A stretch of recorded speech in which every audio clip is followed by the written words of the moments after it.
Jamendo.com.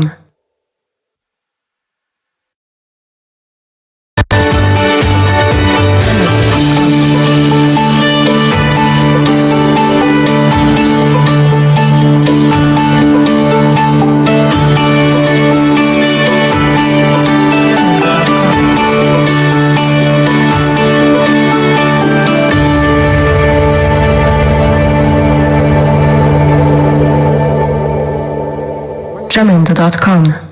Buenas noches, o buena tarde o buen día, según la hora en que estén ustedes mirando. ¿Qué dijeron? Ya no transmitió en vivo. Sí me pasé una hora, más de una hora en transmitir. Una disculpa para todos ustedes, pero bueno, más vale tarde que nunca, es lo que dice el dicho. Así es de que, bueno, la idea ahora es continuar con lo que veníamos hablando ayer. Ayer nos quedamos en la discusión acerca de este tema que es fundamental para todos nosotros, acerca de desarrollar algunas ideas sobre el mercado, de cómo entender el mercado hacia futuro, los conceptos de mercado, los conceptos de dinero y también cómo podemos repensar la reactivación económica y qué ideas podemos dar desde nuestra muy humilde trinchera para que esto pueda ocurrir. Bien, ayer estábamos ya planteando algunas ideas que no quiero dejar de lado, ¿verdad? Estábamos revisando varios materiales, yéndonos un poquito hacia atrás, y habíamos planteado que íbamos a ir de atrás hacia adelante en lugar de adelante hacia atrás. Por lo mismo estamos teniendo una confluencia de distintos temas que se van conectando entre sí, que nos permiten ver el panorama actual en medio de esta pandemia y lo que se nos avecina en un futuro inmediato con otros ojos. He estado también compartiendo en el grupo diversas informaciones que algunos de ustedes podrán verlas con suspicacia. Ejemplo, anoche compartí un video que se eliminó de YouTube sobre una entrevista que se le hizo a David Icke. Es un personaje que es muy polémico, que es muy discutible. Algunas de sus teorías es uno de los tantos teóricos de las conspiraciones que hay, pero es de los pocos que de pronto llegan a medio fundamentar adecuadamente sus dichos. Entonces me pareció interesante que en este sumar indicios, pues cada uno de ustedes pueda tener también los elementos de las distintas perspectivas para poder formar su criterio. Déjenme, mientras tanto, mientras se van conectando algunos más que ya estoy viendo, quiero saludar a Rafael Ranero, Fernando Morán, Claudia Salum, Arturo Hernández, quiero saludarlos a ustedes. Déjenme nada más ponerme Aurora, ¿qué tal? ¿Cómo estás, Mosita? Mucho gusto. Creo que es la primera vez que te conectas conmigo en vivo, pero bueno, vamos a ver, voy a conectarme también aquí en el teléfono para tener a la mano también los comentarios, y si ustedes hacen comentarios, pues tenerlos a la vista. Déjenme nada más bajar el audio para que no se escuche. Bien, retomamos entonces el tema. Ayer entonces estábamos hablando acerca de cuánto queda del petróleo y hacia dónde va y por qué la necesidad del presidente en querer seguir con dos bocas, etcétera, pero estábamos viendo una perspectiva ligeramente, bueno, no ligeramente, fundamentalmente histórica. Y estábamos empezando a revisar especialmente una nota que la tengo aquí nuevamente. Déjenme retomarla. Que era una nota del 1 de abril, no nota, sino un artículo, un reportaje del 1 de abril de 2019 tomado de la BBC News y que su título, que era en donde nos habíamos quedado, eran cuáles son los países con mayores, perdón, cuáles son los países con mayores reservas de petróleo hacia 2019 y por qué esto no siempre es señal de riqueza. Ese era el título de ese reportaje o de ese artículo, si lo quieren ver de esa manera, porque en realidad está redactado a manera de reportaje. Y ya habíamos empezado a analizarlo y nos habíamos quedado en una pregunta que quedaba en el aire, así fue como terminé el video anterior. La pregunta era, ¿qué impacto tendrá en América Latina la alianza entre Rusia y la OPEP para recortar la producción de petróleo en 2019? Esa alianza se dio en 2019. Y ya nos planteaba en este artículo que, dada la relevancia del petróleo como materia prima, la venta del petróleo y sus productos derivados constituyen de siempre, y no nada más de antes o de ahora, una pieza fundamental para la política exterior y comercial a nivel global. Eso creo que es verdad de perogrullo y no sería necesario avanzar demasiado en un análisis al respecto, por supuesto. Pero si nosotros nos poníamos ya desde la 2019, en función de lo que estuvimos hablando la vez pasada también, acerca de cuáles eran ya en 19 los países con mayores reservas, encontrábamos los siguientes países enlistados, que nos ponían que en primer lugar ya estaba Venezuela, con un total de 300.9, dice, el dato es miles de millones. En español nosotros tenemos una palabra que no es muy frecuente usarla, pero más que nada por ignorancia, no por otra cosa, de compañeros periodistas y del público en general. Para hablar de miles de millones, lo sintetizamos en una palabra que es millardo. Por lo tanto, así lo leeré, no como miles de millones, sino como millardo. Entonces, Venezuela estaba en primer lugar con 300.9 millardos de barriles de crudo. Le seguía Arabia Saudita con 266.5 millones de barriles diarios y en tercer lugar estaba Canadá con 169.7. La lista se extiende hasta 16 países y entre esos 16 países no aparecía México en el 2019. De hecho, la posición número 13 la ocupaba China con 25.6 millardos. Le seguía Qatar en el 14 con 25.2 millardos. Y terminaba la lista Brasil con 12.7 millardos de barriles de crudo. Ahora bien, no tener oro negro, como se puede ver a lo largo de esta lista, y ya explicaban en este artículo, dice, no siempre es sinónimo de riqueza. Y de hecho lo sabemos. En México lo sabemos especialmente. ¿Cuánto tiempo tuvimos muchísimo petróleo y nuestro país realmente su categoría siguió siendo de subdesarrollado? ¿Ok? Bien. La, um, Ahora bien, ¿qué es lo que pasó en el 2019? Que nos lleva a las transiciones y a las crisis que estamos teniendo ya ahora en relación con el petróleo y cómo se conecta con todo lo demás. En el caso de Venezuela, ¿sí? Las reservas de crudo de este país son apenas rentables. Contra todo lo que diga Maduro, son apenas rentables. ¿Por qué? Porque Venezuela no se beneficiaba realmente del aumento del precio del petróleo, ni tampoco de las conexiones que hacía con Rusia y con otros más. En el caso de Venezuela, la geología no le ha puesto todas las cosas fáciles a este país suramericano. La mayoría de su petróleo es del considerado pesado, es decir, procedente de arenas petrolíferas, que es como el que ahora también está explotando Estados Unidos, ¿verdad? Pero que Estados Unidos cuenta con una mejor infraestructura y mejor economía como para poder hacer la explotación. Y mientras que Venezuela, sobre todo tras el gobierno de Chávez y ahora todo el tiempo que lleva en la dictadura Maduro, pues obviamente menos cuenta con los recursos para poder explotar ese tipo de petróleo pesado.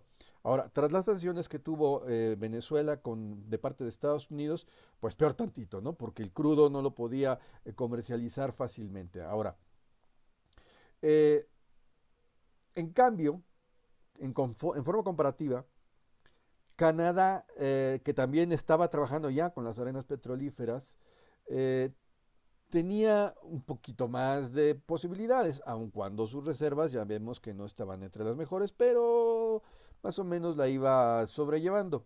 Ahora bien, el costo de producir un barril de crudo, si lo comparamos, por ejemplo, en el Reino Saudita, en el 2019 era de menos de $9, según los datos de la OPEP. Mientras que en Venezuela y Brasil, de acuerdo con la misma fuente de la OPEP, era en 2019, de $27.62 y de 34.99, $35 respectivamente. Entonces pueden notarse la diferencia en precios y el por qué en el caso de Arabia Saudita, que prácticamente se estaba quedando ya sin petróleo, aun cuando en la lista sigue estando entre los más altos, pues necesitaba subir el, eh, el precio y por lo tanto necesitaba sacar menos petróleo del interior de la tierra. Entonces, ese tipo de situaciones que hacían el juego entre la producción contra los precios implicaba necesariamente no se, que no se, ah, que la economía no funcionara de la manera como ya tenían esperado desde hacía muchos años, tanto los sauditas como los rusos, como los chinos, como los venezolanos, en general todos los países productores de petróleo. Ahora bien, em,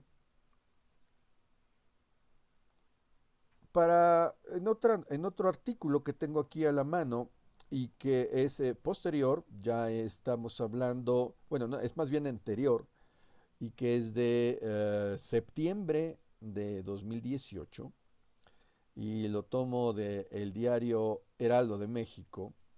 En este artículo nos hablaban, demasiados anuncios, me alentan la página, permítanme. Ahora sí. El artículo se intitulaba Queda petróleo para 8,5 años. El riesgo es real de que en un horizonte de mediano plazo nos quedemos sin petróleo. Ahora bien, este artículo, eh, publicado en el Heraldo, ya nos decía en 2018 que las reservas de crudo en el país, que integraban los recursos probados, los probables y los posibles, cayeron en 2018 43%. Y no solo en 2018, sino en general durante el sexenio de Peña Nieto, mientras que la producción de crudo tuvo una reducción del 17.5%. Ahora, México, de acuerdo con las informaciones que ya se tenían desde el sexenio de Peña Nieto, contaba con reservas petroleras probadas para los próximos 8,5 años y han ido disminuyendo. Este dato duro explicaría el afán del actual gobierno encabezado por Andrés Manuel López Obrador por producir más petróleo, por extraer por extraer más petróleo e incluso por producir los propios combustibles y la propia industria petroquímica básica y secundaria. El problema es que estos esfuerzos de Andrés Manuel, la verdad es que ya llegan tarde. Si no se aprovechó en los años de bonanza, menos se puede aprovechar en los años de franca decadencia. Ya ni siquiera es el sacar los últimos, el último charquito del vaso con el popote, sino es prácticamente andarle soplando a la espuma, ¿verdad? Eso es lo que estamos queriendo hacer. Entonces, por eso es que es un esfuerzo el invertir en Dos Bocas y el invertir en la infraestructura general de petróleos de México, es un dinero tirado a la basura, verdaderamente. Eh, claro que mientras se pueda, pues lo continuaremos explotando, pero mientras esto no ocurra y no estemos en condiciones de hacerlo, creo que lo mejor que puede hacer el gobierno actual es enfocar las baterías a las energías renovables definitivamente, y no soy el único que lo dice, ni lo he dicho tiempo atrás. Hay muchas voces que se lo están diciendo al gobierno actual. Y ya desde el gobierno anterior de Peña Nieto, muchos actores les decían, volteen a las formas de energía renovable, a los recursos renovables. ¿Por qué?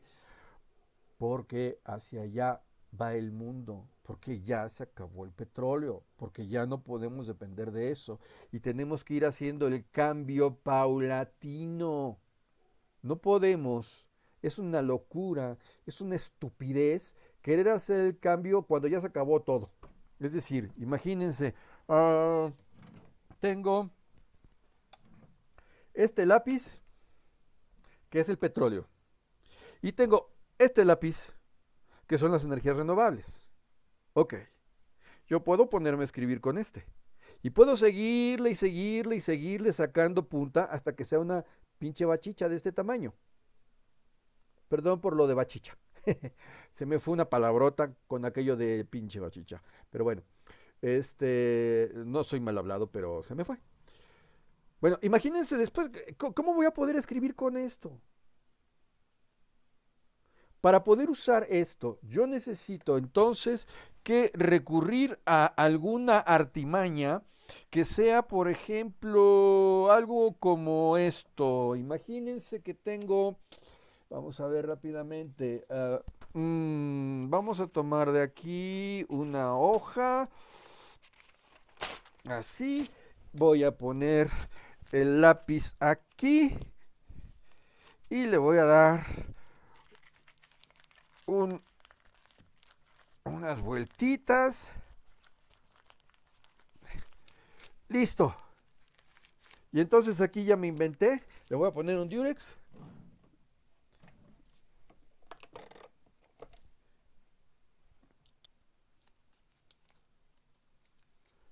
Y entonces aquí ya me inventé un lápiz. Claro, si lo hago bien, pues tendría yo efectivamente aquí un recurso adicional que me permitiría extender un poco más el uso de este lápiz y sacarle el mayor beneficio.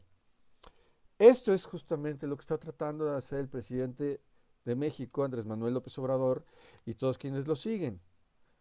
No es una mala idea, claro, hay que seguir utilizando esto si estamos en una economía de austeridad. Si no tengo para comprar este lápiz o no quiero usar todavía este lápiz porque está muy bonito, ¿no? Todavía no está casi completa su goma y su punta, ¿verdad? Tiene aquí todavía su código de barras, o sea, ¿para qué lo gasto, no? Mejor me gasto todo esto. El problema es que cuando ya no pueda y ya tenga los dedos adoloridos de que no puedo ni siquiera sustituir el mango por algo más largo que me dé la suficiente capacidad para escribir, entonces tendré que utilizar este. Por fuerza. Pero ¿qué pasa si además de hacerle esto, empiezo a trabajar también con este otro? Puede ser que este me sirva para ciertas cosas, este lápiz, este, como por ejemplo, ya que no puedo apretar mucho porque se me dobla, ¿verdad? Pues a lo mejor a larga distancia yo puedo, en lugar de escribir, puedo ashurar, puedo ashurar, así, sombreo, algo ayuda. Pero si quiero dibujar, entonces tendré que utilizar esto y hacer con mucha más precisión los trazos de un dibujo, que con este también lo puedo sombrear todavía con mayor control porque tiene mayor firmeza. Bueno, eso es exactamente lo que está pasando con las energías renovables y con el petróleo. Y de ahí que entonces en México, que cuenta con esas reservas probadas para los próximos 8,5 años, eh, se estima que a enero del año 18, el país, México, contaba con un total de 8,4 millardos de barriles. Por eso mencioné la lista anterior, para que lo comparen. Si teníamos 8,4 millardos, pues estábamos por debajo incluso de Brasil. Ahora bien, eh, eh, con respecto a la caída en las reservas, ya en 2018, este artículo también nos explica que entre 2013 y 2017, Pemex redujo en 44% su presupuesto en exploración y producción, pasando de 287, 288, lo voy a cerrar para no estar poniendo los puntos y demás, 288 millardos de pesos a 163 millardos, como resultado del recorte en el gasto público anunciado en la administración de Peña Nieto. Ahora, de seguir esa tendencia que ha seguido y se ha agravado, nuestro país podría llegar a un punto irreversible, ya se decía en 2018, en el que no tenga suficientes reservas probadas. Y el riesgo era tan real que en un horizonte de mediano plazo ya se estimaba que nos quedaríamos sin petróleo. Y eso lo agregó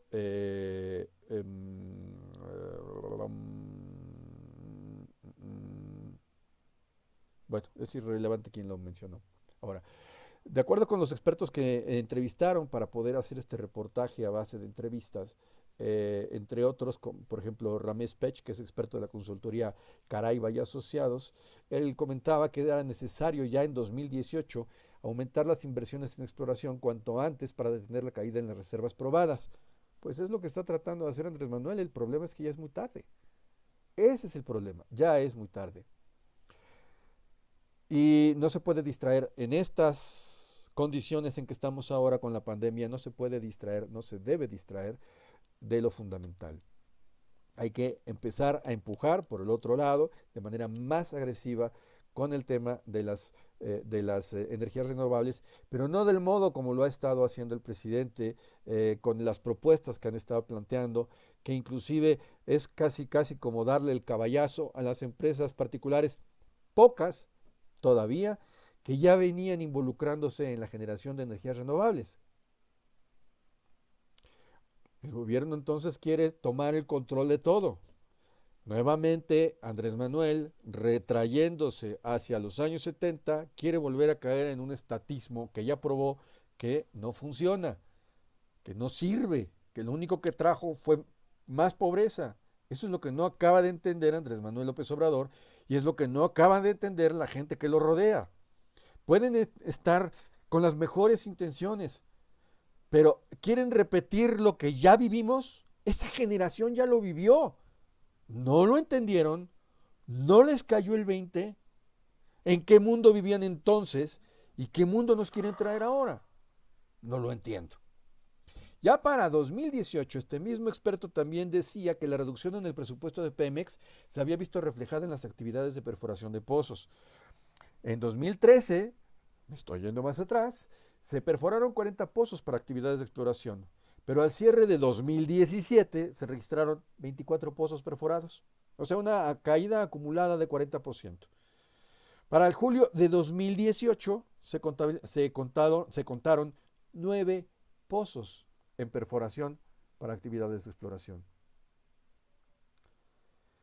Este experto, Ramsés Pech, de la consultoría Caraiba y Asociados, dijo entonces para ese artículo en 2018, y cito, el peor error de este sexenio, el de Peña Nieto, fue haberle recortado el presupuesto a Pemex en 100,000 millones de pesos. Fue una reducción muy abrupta sin haber hecho una planeación de lo que podría pasar a futuro. Correcto. Fue un error y fue un error mayor porque no consideró las energías renovables y no hizo lo necesario para las energías renovables. Fue uno de los tantos errores que cometió Enrique Peña Nieto. Pero, también hay que decirlo, este gobierno lo que está queriendo hacer es aumentarle el presupuesto cuando no tenemos dinero en la bolsa para aumentarle el presupuesto, tratando de llenar el hueco que el otro dejó y alegando que como los otros lo hicieron mal, ellos lo quieren hacer mejor. El problema es que fíjense nada más, esta es una alcancía que tengo aquí a la mano, ¿correcto? Bien, yo soy Enrique Peña Nieto y entonces te digo, a ver, tengo 2, 7, 770, ¿correcto? Para Pemex. ¿Sabes qué? No, es tirar dinero bueno al malo. Recorta el presupuesto, toma la moneda de 5 y sácala. No, es más, también los 70 centavos. Y con estos dos trabajas Pemex. Pues obviamente Pemex dice, ¿qué? Pues con 2 pesos. No, pues me bajo. ¿Qué puedo hacer? No puedo hacer nada. Ahora llega este gobierno y dice, a ver, nos quedaron 2 pesos. Búscale, ahí no hay algo más. Sí, creo que aquí quedaron algo. A ver, mira, aquí hay 5.70. A ver, Pemex, aquí tiene 5.70. Pero Pemex dice, oye, pero yo necesito más porque ya pasó el tiempo. Ya estoy peor. No, busca. No, pues ya no hay nada. Es todo lo que hay en la alcancía. Entonces, ¿qué es lo que ocurre? Dice este artículo de 2018. En cuanto al balance del sexenio de Peña Nieto, el saldo finalmente fue negativo respecto de los resultados también de la administración de Felipe Calderón.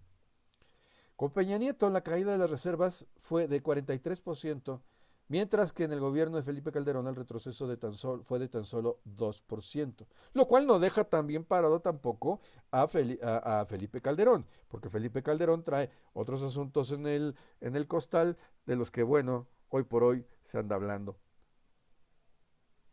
Y no es el tema del programa de ahora. Eh, ahora,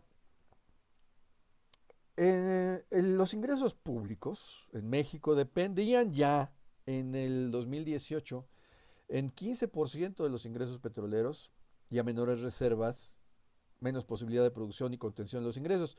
Fíjense, 15%, 15 de un 100 parecería poco. En realidad eso es mucho porque hay que considerar los otros elementos que componen a todo el pastel de los ingresos.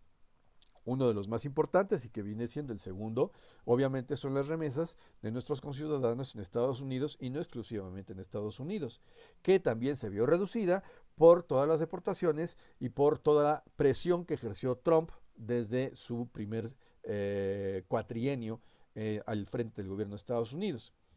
Entonces, la presión económica sobre México ha sido tal que obviamente los factores internos, políticos, sociales y económicos, más la presión externa, nos explica por qué hoy por hoy estamos un poco en estas condiciones. Obviamente yo no soy economista, quien lo puede explicar todavía muchísimo mejor de lo que lo puedo explicar yo, pues obviamente estaría don Ángel Verdugo, hay muchos especialistas al respecto, ¿no? En fin, pero continuemos con el tema. Si nosotros nos venimos ya más para acá, después de haber revisado, de haber revisado los datos históricos, y nos metemos, por ejemplo, con este otro artículo escrito por la revista Expansión. Aquí ya nos decía en febrero de 2020 algo que ya se venía hablando años atrás, pero que nadie quiso hacer caso y que algunos de nosotros lo subrayábamos en nuestros blogs o incluso antes en los periódicos. Ya se hablaba que México podía ser una potencia en energía renovable. Es más, por ahí yo alguna ocasión toqué el tema en las cosas que yo escribía en los años 90 en el Universal. Voy a extraer por ahí algunos de esos artículos para compartirlos con ustedes. Es más, incluso pienso redactarlos nuevamente y ponerlos como datos históricos en mi blog. Es algo que prometo. Me voy a tardar, pero ahí van a estar. Bien, este artículo precisamente escrito por el consultor del cual acabamos de hablar, que es Ramsés Pech. Él ya ahora, en 2020, nos dice lo siguiente: México es o será una potencia en crear electricidad por medio de energía renovable a nivel mundial. Pero primero debemos dejar de compararnos con otros países que según ellos han logrado llegar casi al 100% de generación de electricidad con energía renovable. Y en segundo lugar, también hay que entender que la demanda requerida y que debe ser cubierta al generar con térmica o renovable no tienen igualdad de razón con México. Dice Ramsés Pech, el ejemplo que muchos utilizan de comparación como modelo a seguir en la generación de energía renovable es Noruega. Pero antes debemos aclarar con algunos números cómo generaron cómo generó Noruega la energía para cubrir la demanda en promedio en 2019 en megawatts horas. Entonces vamos a hacer la comparación y aquí lo hace él. En el caso de Noruega, de 15.420 megawatts, el 93,5% fue realizado por medio de hidroeléctricas, el 4% por medio de energía eólica y el 2,5% por térmica. Y esto con información, explica Ramses Pech, de Statistics Norway. En cambio, México, de 36.839 megawatts, es decir, más del doble de lo que produce Noruega, el 8% es realizado por medio de hidroeléctricas. El 5% es realizado por energía eólica. Y el 77% está obtenida mediante energía térmica.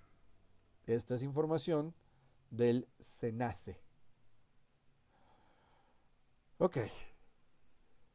Esto explicaría por qué recientemente Semarnat y el presidente se cebaron sobre especialmente los que producen con energía eólica. Porque esos ventiladores están generando más, teóricamente, que la compañía, la Comisión Federal de Electricidad, encabezada por Manuel Bartlett.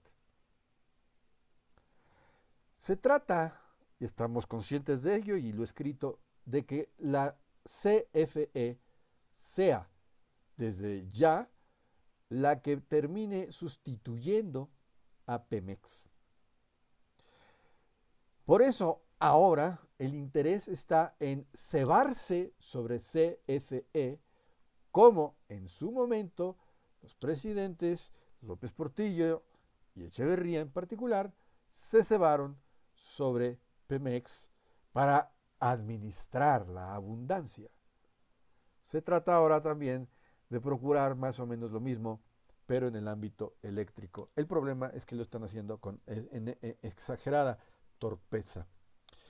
México, dice Pech, demanda una mayor generación por el crecimiento anual de un 3 a 4%, mientras que Noruega ha tenido una caída en el consumo del 3 al 5% en el cierre de 2019.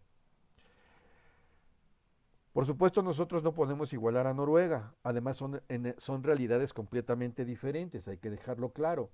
Igual que Suecia o España o Estados Unidos o Rusia o China o quien ustedes quieran decir. Y en el caso de nuestro país, las hidroeléctricas son subutilizadas del total instalado.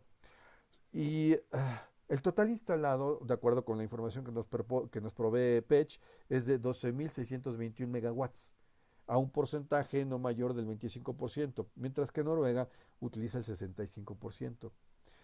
El consuelo que nos queda a nosotros es que nosotros producimos más de 1.300 megawatts por arriba de Noruega, precisamente con la energía eólica.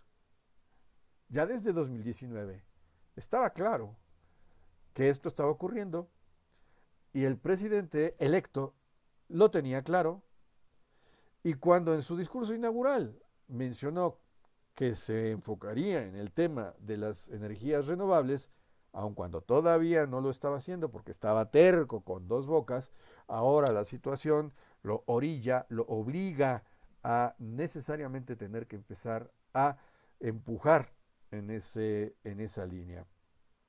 Ahora, si actualmente, y este es un tema que va aparejado, actualmente México aporta una importante cantidad de CO2 al medio ambiente por tener la mayor concentración en la utilización de materia prima que requiere proceso de combustión.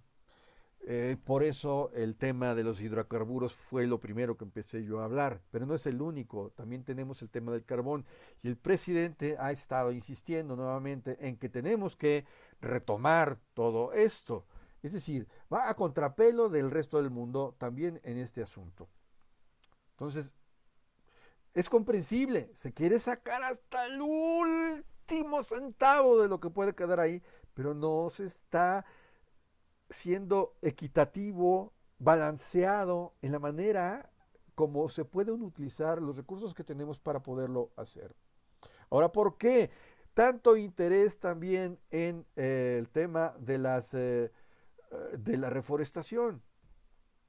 Pero no cualquier reforestación, de maderas finas.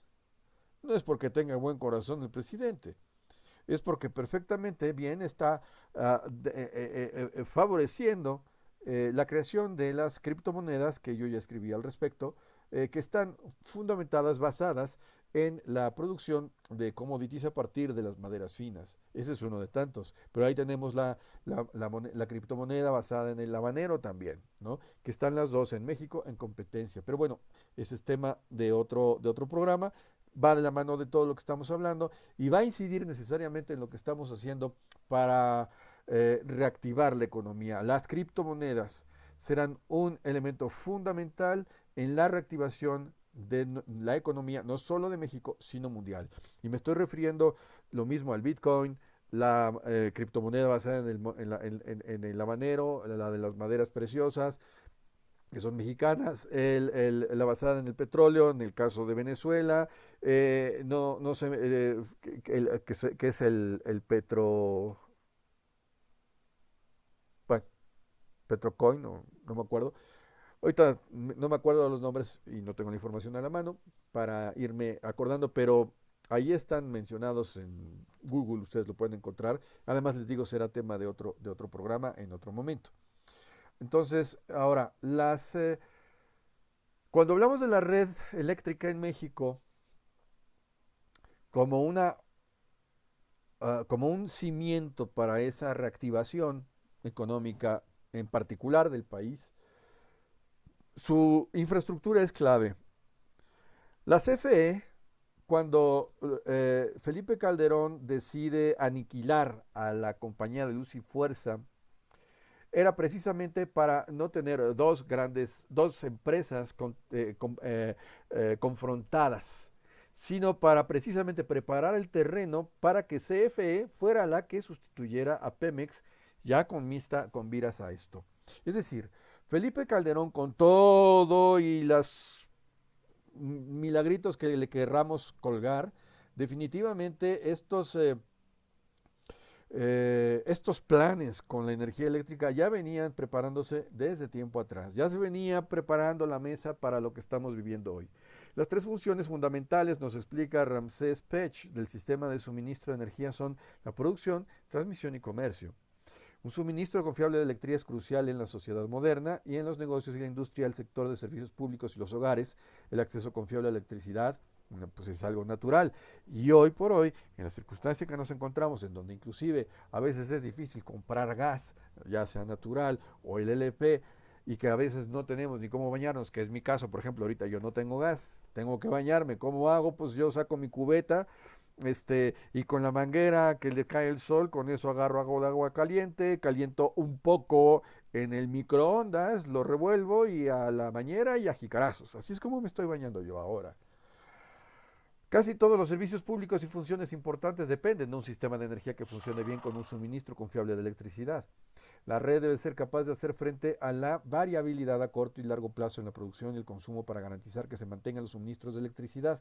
Ahora bien, en el caso de la Comisión Federal de Electricidad, esta no otorga o dictamina quién puede realizar una interconexión en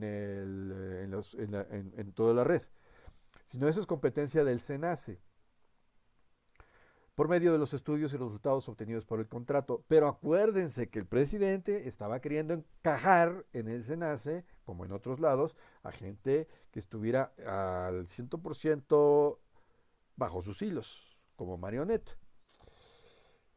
Es importante entender que no hay malos proyectos, sino una mala selección del área. Entonces, para poder lograr el objetivo de tener energía renovable en México, es necesario hacer un balance entre lo generado y que la red eléctrica puede transportar.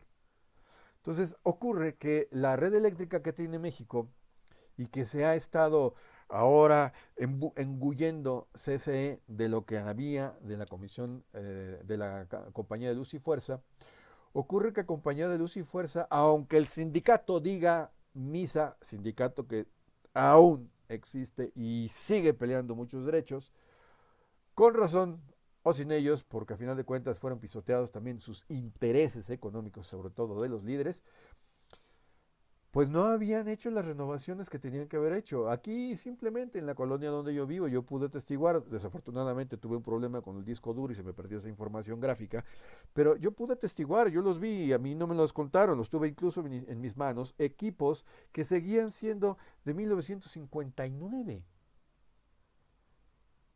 y que formaban parte de la red eléctrica, tan viejos como la misma red hidráulica de la que hemos hablado en otras ocasiones y que también les he comentado, está tan mal que ahora el agua ya tampoco es salubre en nuestras tuberías. Yo recuerdo cuando yo era niño, yo podría abrir la llave de la manguera y beber agua directamente del grifo y no pasaba nada. Hoy abre uno y tiene que la piensa uno cómo vendrá el agua.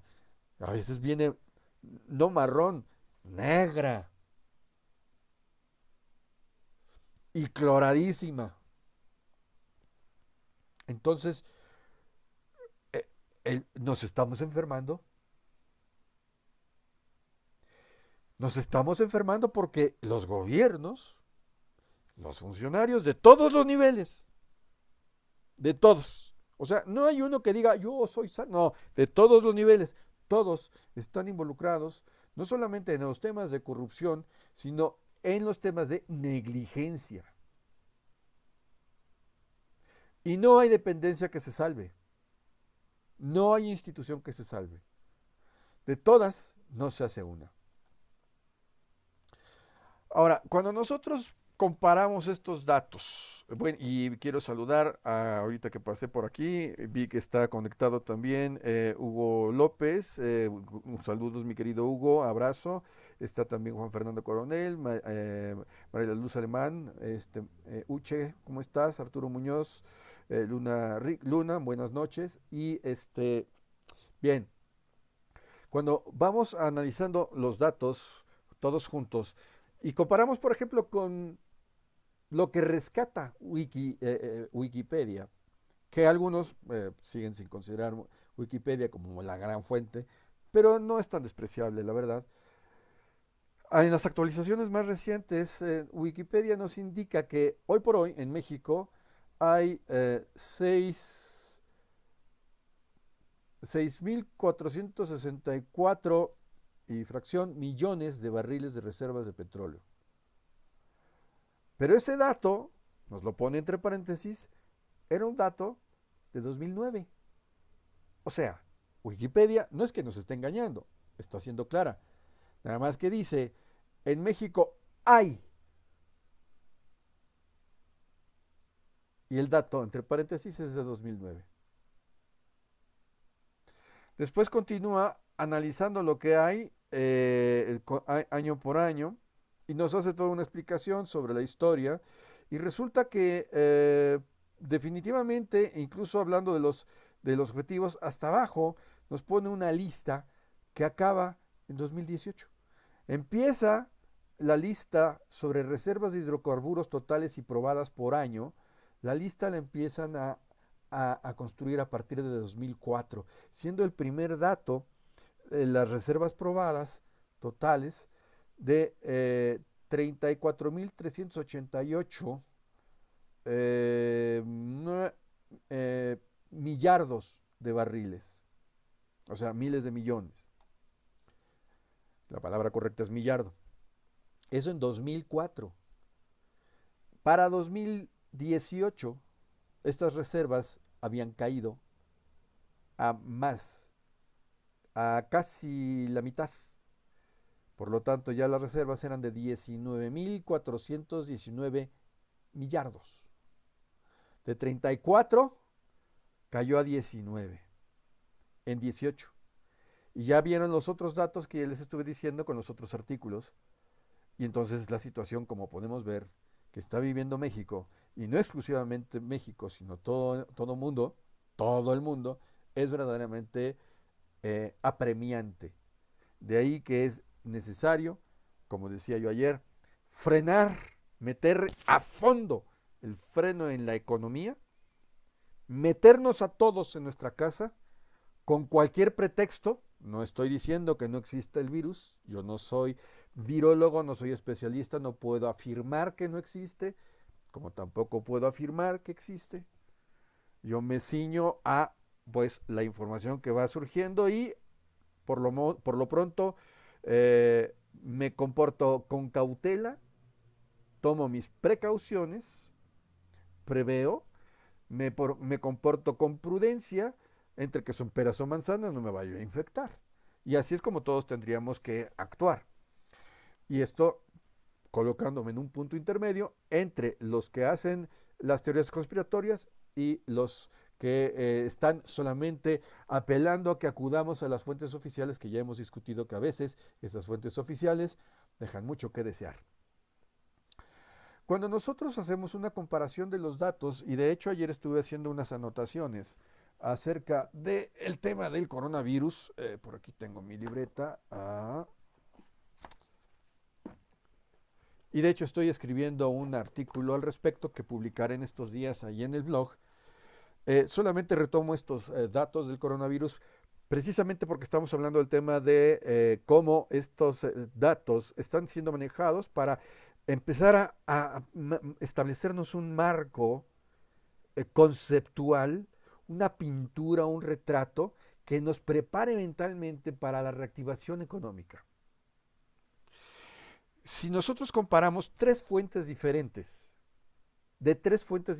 los datos sobre el coronavirus a la fecha de ayer, no estoy hablando de hoy, a la fecha de ayer, la variación es realmente mínima, y vemos, por ejemplo, que el Centro de Sistemas de Ciencia e Ingeniería de la Universidad Johns Hopkins, que ustedes lo pueden corroborar allí en internet, el total confirmado mundial de infectados ayer, el dato de ayer, era de 3.825.028 individuos. Y en esta misma universidad se nos indicaba que México tenía 27.634 confirmados. Y allí nos decía que el total de muertes globales era de 267.996, mientras que México era 2.704. Esto solamente Johns Hopkins. Y Johns Hopkins no indica los datos de recuperados. Cuando se compara con TradingView, TradingView nos dice que los confirmados son 3.784.085. Es decir, hay una diferencia de poco más de 100.000 entre Johns Hopkins y TradingView.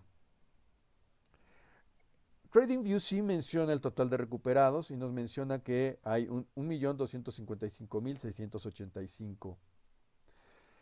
Y en los fallecidos nos menciona que son 264.675, lo cual significa, con respecto de Johns Hopkins, que hay una diferencia de poco más de 3.300 personas en el dato de fallecidos. TradingView nos dice que para México el dato es exactamente el mismo, 27.634 de confirmados. De total de recuperados en México nos dice 17.781. Y el total de fallecidos coincide con Johns Hopkins, 2.704. Cuando vemos los datos del gobierno mexicano, que lo encontramos en la página del gobierno, nos dice que los datos de los confirmados, infectados confirmados, se repite, 27.634. Es decir, Johns Hopkins, TradingView y México coinciden con la misma cifra. Eso ya pone a dudar. Si la diferencia en cifras de alguna manera puede considerarse estadísticamente hablando normal, comprensible por los métodos de medición y que se arroje unos datos en un sistema y diferentes de otros con alguna variante, lo cual estadística y matemáticamente hablando es comprensible, es normal. el que haya exactamente el mismo dato en tres fuentes diferentes con respecto de un país, cuando lo comparamos con otros, pone a dudar. Hay una regla entre los estadísticos, y por aquí lo tengo en algún libro de estadística, que está enfocado a cómo utilizar las estadísticas en los medios de comunicación. Uno de los consejos que da este estadístico, este experto en estadística, es cuando vayas a utilizar estadísticas para hacer un informe que va a salir a los medios de comunicación masiva, no cometas uno de estos dos errores. Uno, no utilices cifras exactas, precisas. Es decir, el 98.583%, porque esa exagerada precisión genera suspicacia. Pero también dice, procura que los datos tengan el margen de error considerado también a la hora de asentarlos en los informes. Es decir, es preferible cerrarlos, es decir, en lugar de decir un 93.5%, 93.58%, dices 93.6%. O ya que 93.6 está cerca del 94, pues dices 94%. La gente, el público, ustedes, no se detienen a ver esas minucias. Entonces nada más necesitan el dato duro general. Pero que haya tal coincidencia en tres fuentes diferentes en un solo dato, sin ninguna variante, pone a dudar. ¿Qué otros datos nos ofrece el gobierno de México? Nos dice que, a diferencia de los demás, hay casos negativos, 65.807. Hay casos sospechosos, que los tiene en 17.553. Que esa cifra más o menos se corresponde con los recuperados, que nos dice TradingView, que nos dijo 17.781. Entonces, ¿son casos recuperados o son casos sospechosos? Esta variante en los conceptos es lo que nos empieza a hacer ruido internamente y es lo que precisamente nos pone a cuestionarnos acerca, y a cuestionarnos a muchos acerca de la certitud y veracidad de los datos que está manejando no solamente el gobierno de México, sino en general en el mundo acerca de un tema que algunos siguen poniendo en duda acerca de la existencia del COVID-19 y que algunos, incluso médicos, ponen en duda y que además también establecen que existen una o dos o tres mutaciones o que incluso existe confusión entre el SARS-CoV-2, que le llaman algunos, o el COVID-19, generando mayor confusión no solamente entre los médicos en tanto técnicos, sino peor tantito entre el público y generando, como hemos dicho en otros videos, miedo, temor y por lo tanto reserva, y esa reserva que nos lleva a dejar actuar a quienes en un momento determinado tienen que tomar las decisiones chuecas o derechas. Y no necesariamente por convicción, sino por resignación y por precaución. Y hay otros datos que utilizaré también para ese archivo que no tiene caso ahorita abundar en ello porque estamos en el tema económico. Pero vean cómo esto, algunos de los conspiracionistas dicen, esta imagen mental que nos están planteando a través del coronavirus es para prepararnos mentalmente para que cuando la curva empiece a aplanarse, como le llaman, cuando empiece realmente a bajar el grado de infección que se supone que tendremos entonces mayor inmunidad, más extendida y que se esperará que no haya una segunda ola, bueno, pues ocurre que a final de cuentas esto esta baja en la curva nos irá también ajustando mentalmente para que cuando retomemos nuestras actividades, lo vamos a hacer con enjundia, pero con miedo. De manera muy agresiva, pero con miedo.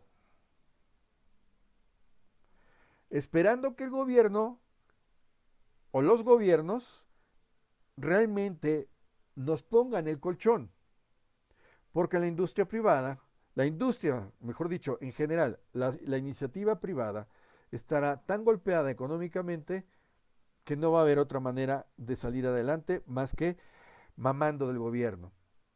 Pero con un gobierno que además, disculpen la imagen metafórica, ya tiene las tetas completamente vacías, o si no, no vacías, pero ya el calostro ya no tiene la misma calidad, pues inmediatamente pues todos decimos, ¿y ahora para dónde vamos? ¿Cómo nos reactivamos? Y de ahí es que las otras actividades aunadas a las redes sociales, los multiniveles, las energías renovables y la producción de productos orgánicos en huertas urbanas, aquellos que en su casa, como es mi caso, en el jardín empezamos a hacer una huerta que yo empecé hace año y medio. eh, Desde entonces veía yo que podía ocurrir algo, fíjense nada más.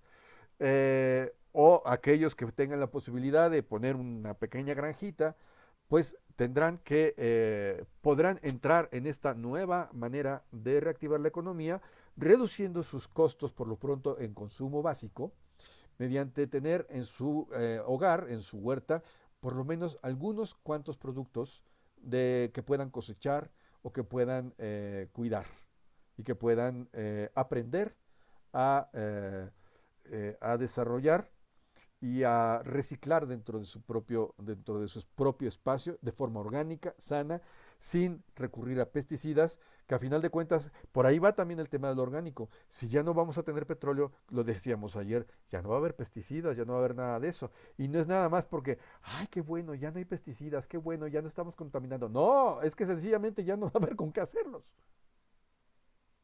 Esa es la realidad. En otro artículo que estoy encontrando aquí también, que encontré aquí, escrito del 4 de mayo, o sea, muy reciente, de Manuel Rodríguez González, escrito también para el Heraldo del 2020, él aquí ya nos venía apuntando que la disminución de la demanda de petróleo de 9.3 millones de barriles diarios de manera interanual en 2020, de acuerdo con los cálculos de la Agencia Internacional de Energía, ya venía de la mano de colapso económico mundial generado por la pandemia y por lo tanto su reactivación eh, va a llevarse a cabo sobre la matriz energética donde predomina el petróleo, ya que de acuerdo con BP Energy, será hasta 2040 cuando las energías renovables tomarán preponderancia. Fíjense bien, de acuerdo con BP Energy Outlook 2019, será hasta 2040 cuando las energías renovables tomarán preponderancia. ¿Qué significa esto? Les dije, tenemos 30 años apretados para hacer la transformación, la transición acerca de todo esto. Eh, Permítanme, es que me está mandando un mensaje.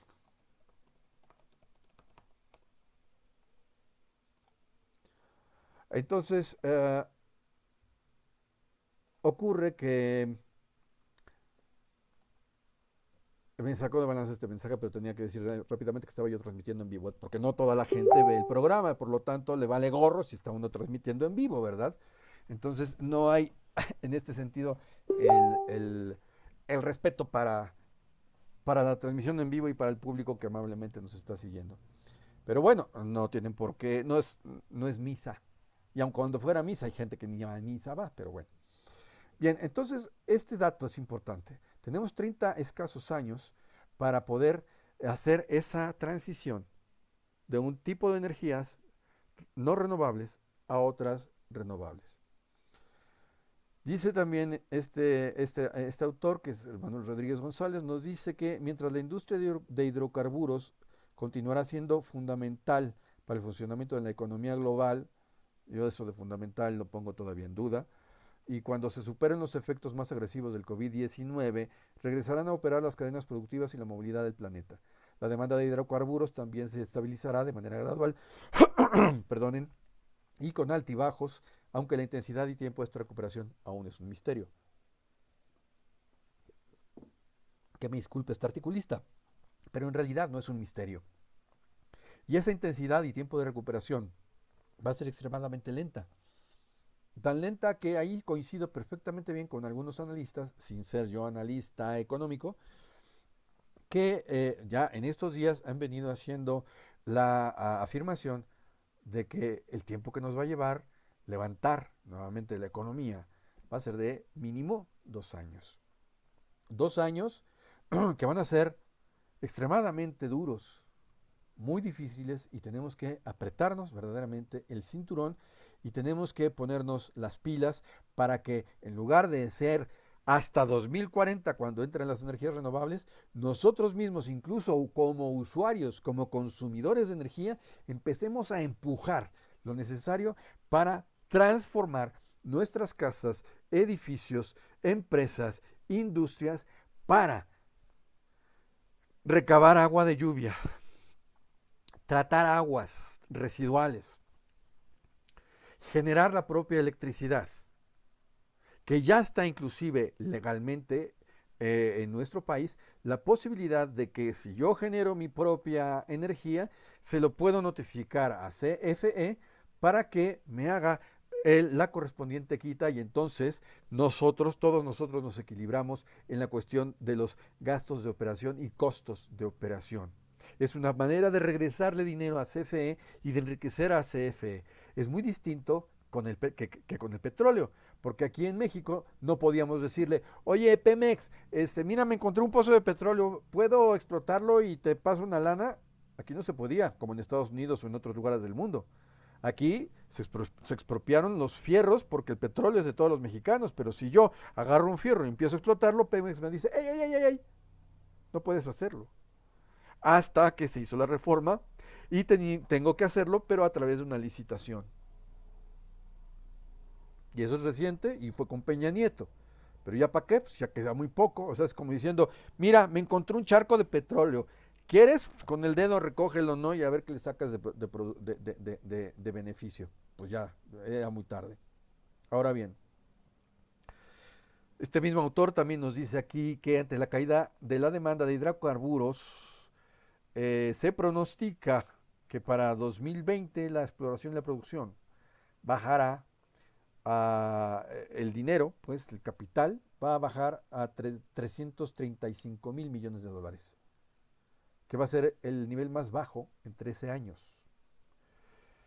Eso quiere decir que va a haber una pérdida cambiaria que va a ser del orden de los 500.000 millones de pesos.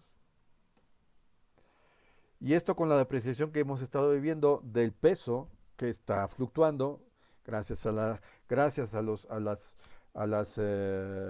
la liberación que se hizo del peso durante el sexenio de Cedillo, que fue una cuestión muy inteligente porque suelta el peso al valor del mercado. eh, Cualquier cosa que quisiera significar el mercado ya desde entonces, por eso estoy ahorita enfatizándolo, porque ya mañana empezaremos a hablar un poco más acerca de este concepto y cómo lo podemos ir redefiniendo hacia esa reactivación económica. Esa liberación en el mercado ha estado haciendo que la pérdida cambiaria no constituya una variable de flujo que determine la rentabilidad en general de Pemex, por ejemplo, o de cualquier otra empresa. El peso entonces ahora, a diferencia de años pasados o de decenios de años pasados, ya no es el peso de la moneda en sí misma la causa de ahondar la crisis económica. Ahora, 100%, la mayor parte de los factores que nos están afectando son externos. Y los factores internos tienen que ver más que nada con la manera de administrarnos y con la manera como estamos tomando las decisiones en relaciones respecto de temas presupuestarios. Eh, Buenas noches también, Gerardo Lamas, buenas noches, Javier González, Martín, Fernando, buenas noches. Eh, ya nos encaminamos al final de esta hora que quise yo traer con ustedes. El tema continuará, esta es la segunda parte, mañana entraremos con una tercera, ahondando justamente en estos aspectos históricos. Entonces, ahora lo que quiero mencionar es cómo ya también no solo los especialistas o los analistas, sino la propia Semarnat, la Secretaría se me fueron las siglas, se me fueron las siglas, perdón. Ya ustedes me recordarán cuáles son los nombres de las siglas, a ver qué tan águilas están ustedes. Bueno, eh, ya la Semarnat desde enero del 2020 nos recordaba lo que yo les decía yo hace rato, que a México le quedaban 8 años de petróleo. Y ya Víctor Manuel Toledo explicaba que ya era necesario transitar a las energías limpias y que teníamos que hacerlo a una velocidad imperiosa. Ahora bien, la Secretaría de Medio Ambiente, perdón, Semarnat, Secretaría del Medio Ambiente y Recursos Naturales. Ya, bien.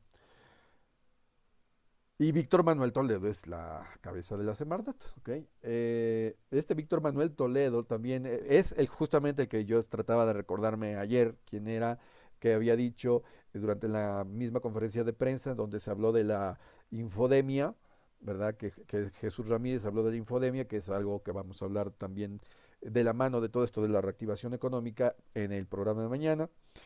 Eh, Porque influye de una manera importante. Ya Víctor Manuel Toledo, ya ahora en esta reciente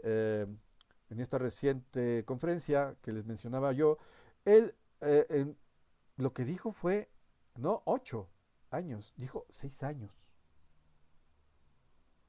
Lo bajó a 6 años. ¿Fue un error o cuenta con otros datos? No lo sabemos. Lo cierto es que Víctor Manuel Toledo, que en muchos dichos, como acaba de decir, con esto de los 6 años, en realidad es un funcionario incómodo para la 4T y para el gobierno de Andrés Manuel. Él está hablando y está insistiendo en que es necesario ya cerrar el capítulo de los combustibles fósiles y poner en primer término los renovables. De hecho, él fue quien dijo justamente esto. La reactivación económica después del COVID-19, dijo Víctor Manuel Toledo, pasa por las energías renovables o no será. Y es muy cierto. Porque Pemex está muerto, está quebrada. Querer rescatarla nuevamente para ver qué más le sacamos es tirar dinero bueno al malo. Claro, podemos darle todavía un respirador, porque está enferma de COVID-19 Pemex. Vamos a darle un respirador a ver cuánto dura, pero no le invirtamos demasiado. Invirtamos lo estrictamente necesario, pero ya no para producir nuestra propia gasolina como quiere el presidente, sino para ir generando a través también de lo que queda de Pemex lo necesario científica e industrialmente para poder hacer la transición a las nuevas energías. Las mismas instalaciones de Pemex podrían ser perfectamente utilizables para sacar adelante las nuevas energías renovables. Claro que esto implica toda una transformación estructural, físicamente hablando, no solamente técnicamente hablando, pero que es preferible invertirle en ese tipo de transformaciones que en invertir en volver a tener lo que ya teníamos y que no supimos administrar y que ahora nada más quedan 3 gotas.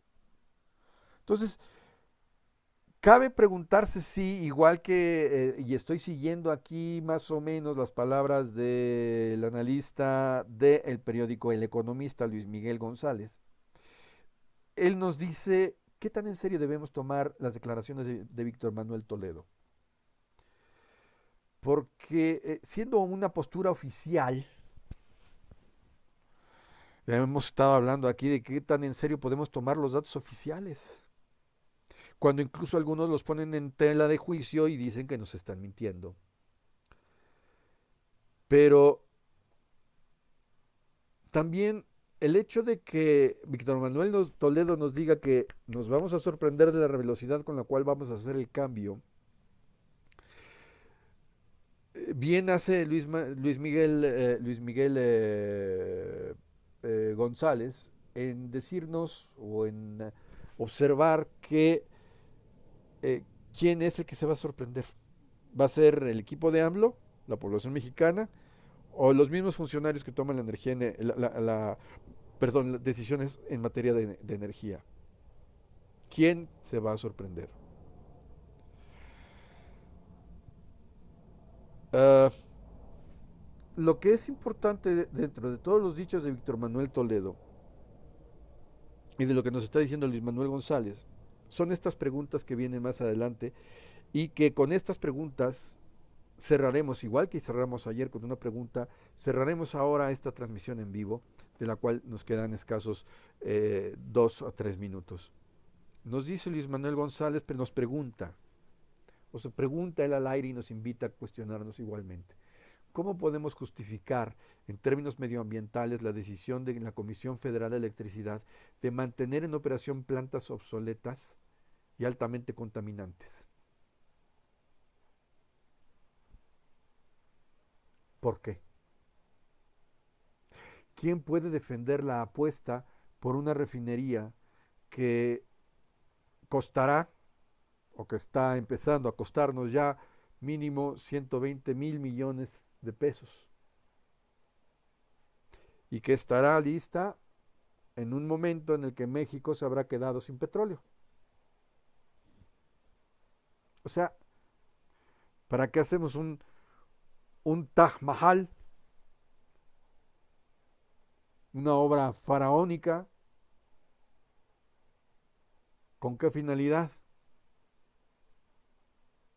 Podría pensarse, como bien apuntó en alguno de sus videos Pedro Ferriz de Con, que quizás la razón sea de orden geoestratégico en cuanto a la relación y el intercambio que puede darse del petróleo que todavía seguirá teniendo Estados Unidos, con lo que pueda tener Cuba en sus poquitos yacimientos, pero que ha empezado a explotar, y que la ubicación de Dos Bocas permite, junto con el Tren Maya y junto con el tren transísmico, que sería el equivalente de un canal de Panamá, el poder hacer que lo poco que quede de petróleo más lo poco que podamos extraer en México pueda sumarse para poder hacer el comercio hacia el sur con Centro y Suramérica en particular, pero también especialmente hacia China. Es la única explicación coherente que se encontraría para esa necesidad de continuar con Dos Bocas, con el Tren Maya y con el transísmico. El transísmico quizás no es tan necedad, porque ya desde el siglo XIX, Porfirio Díaz era una de las obras que de alguna manera buscaba construir. No olvidemos que cuando se construye el canal de Suez y luego el canal de Panamá, los franceses y los ingleses querían hacer algo similar en México, primero, aún antes que en el canal de Panamá. Pero la negativa, no del gobierno mexicano, sino de las etnias oaxaqueñas, que el único que podía poner en más o menos en cintura era Porfirio Díaz, la negativa de ellos a que pudiera hacerse un canal ahí impidió que se pudiera hacer en lugar del canal de Panamá un canal de México. Y eso está registrado por los historiadores, no es cuento mío.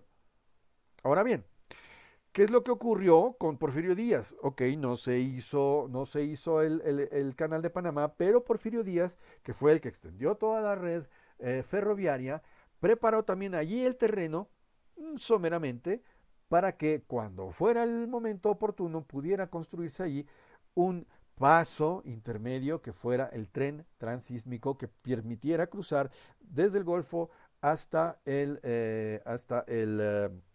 Pacífico, al Golfo de Tehuantepec.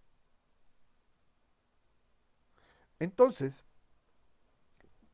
todo tiene una razón de ser, no es gratuito. no son tanto necedades u ocurrencias de un presidente llamado Andrés Manuel López Obrador.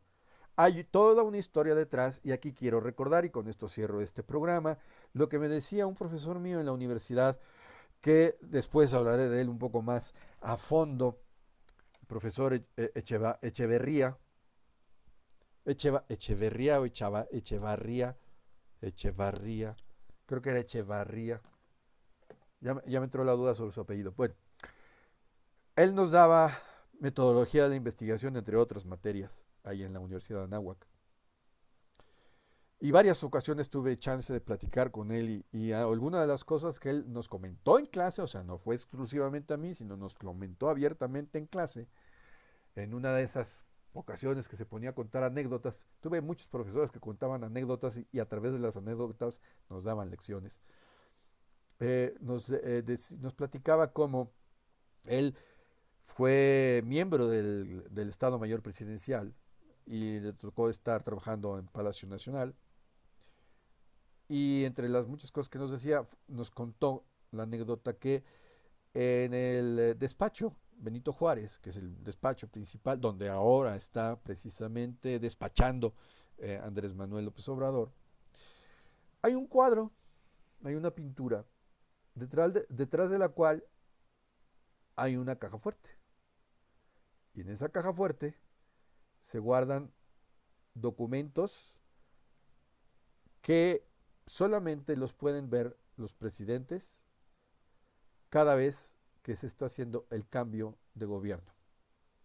Sí, ya sé que suena muy parecido a aquella teoría de conspiración que dice que en los gobiernos de Estados Unidos hay una libreta que de presidente en presidente se empiezan a pasar y van anotando cosas y ahí está lo del área 51. Bueno, pero aquí este profesor me lo contó porque él trabajó en el Estado Mayor Presidencial y él llegó a tener conocimiento de esto y efectivamente él dice, si le voy a dar crédito y le voy a tomar como fuente fidedigna, que alguien lo podrá poner en duda, por supuesto. Existe esta carpeta de documentación que, entre otras cosas, contiene desde la época de Plutarco Elías Calles todo un plan a futuro de un proyecto de nación para México. Un proyecto de nación que a futuro establece una serie de transiciones y de cambios, incluida esta cuarta transformación. Por eso les digo que no es una cuarta transformación específicamente nada más porque a Andrés Manuel se le ocurrió. Y que todas estas transformaciones, no olvidemos que también muchos de los presidentes han sido de alguna de las órdenes masónicas en México. Estas transformaciones se han ido cumpliendo una detrás de la otra y entonces los presidentes cuando llegan toman este libro, ven en qué se quedó el anterior presidente, el anterior régimen, y que ya está trabajándose y que se tiene que terminar de elaborar en planes, proyectos, ayudas, infraestructura, reformas legales, etcétera, etcétera, etcétera. Una lista gigantesca que esto lo reparten a sus distintos gabinetes para poder dar continuidad, aunque parezca que no la hay, pero sí hay una continuidad de un régimen a otro, independientemente del tinte que tengan, pero además les da la flexibilidad para que, ok, dentro de tu estilo personal y dentro de tu proyecto personal y de equipo, con tu staff, con tu gabinete, puedes traer nuevas cosas. Estas nuevas cosas, cuando ya las arrancas y que ya están caminando, para amarrar las anteriores, tienes que anotarlas para que el que viene dé continuidad a lo que reste del anterior, a lo que traes tú, más lo que le quieras sumar en función del proyecto general de nación, que es un proyecto que desafortunadamente pues nunca nos lo dan a conocer, lo conocen quienes toman las grandes decisiones, nosotros solamente podemos medio adivinarlo, ¿verdad? Pero que además es un proyecto que es cambiante, es dinámico, no es estático y que se va ajustando, esa es la gran bondad, entre comillas, de un proyecto de nación que aun cuando algunos pensamos que no hay proyecto, efectivamente existe ese proyecto. Y Andrés Manuel está sujeto a ese proyecto. Que no lo ha sabido transmitir, es muy probable. Que no ha sabido comunicarlo, es muy probable. Pero bueno, Yo aquí dejo por ahora la transmisión en vivo, estos comentarios, y para mañana lo que retomaremos será las siguientes ideas que tienen que ver, justamente ya vamos aterrizando, cómo el coronavirus ha estado generando una presión adicional, una justificación adicional, un pretexto adicional para el que se pueda eh, empujar esta transformación, esta reforma que no es exclusiva de una cuarta transformación en México, sino que es mundial. Estamos a 8 de mayo, faltan escasos 6 días para la famosa llevada y traída, que no muchos no han querido comentar mucho, llamada del Papa para esta reunión internacional, Concilio Vaticano y Ecuménico, para determinar hacia dónde va el mundo. Es interesante también cómo la ONU, en sus distintos mensajes, ha estado insistiendo mucho en un tema particular, dos temas particulares. Dos, incitando a los gobiernos a que dejen de lado el discurso del miedo y el discurso del odio, con miras a lo que puede ocurrir en la reactivación. Con miras, pregunto yo, a que el día de mañana, efectivamente, como parte de la reactivación, pueda suscitarse una guerra, no es difícil. Y por eso mañana traeré a colación dos cosas que dicen este libro, El desafío mundial, y este otro libro, El choque de civilizaciones, de Samuel Huntington, que vienen muy a cuento de lo que estamos hablando y que nos van a dejar verdaderamente inquietos de cómo puede darse esa reactivación económica y cómo vamos a redefinir esos conceptos de mercado y dinero, que mañana ya entramos más en fondo a esos temas. Bueno, si no tienen ustedes algo más, algo que decir, algún saludo que quieran ustedes mandar o algo por el estilo, quedo de ustedes siempre su seguro servidor y amigo y hasta mañana. Mañana sí a las 9 de la noche. Hoy me disculpo por la tardanza, se me fueron las cabras al cielo. Estaba yo haciendo otras cosas y cuando vi la hora, según yo eran las 8 y no, ya eran las 9. Entonces, que descansen. Buenas noches, buena tarde o buen día según la hora que vayan ustedes a ver este video. Y hasta muy, muy pronto. Se me cuidan, por favor, no hagan locuras. Y si hacen, bueno, normalmente diría, me invitan, pero ahorita mejor nomás me platican. Ya cuando estemos por fuera, igual me invitan. Hasta pronto.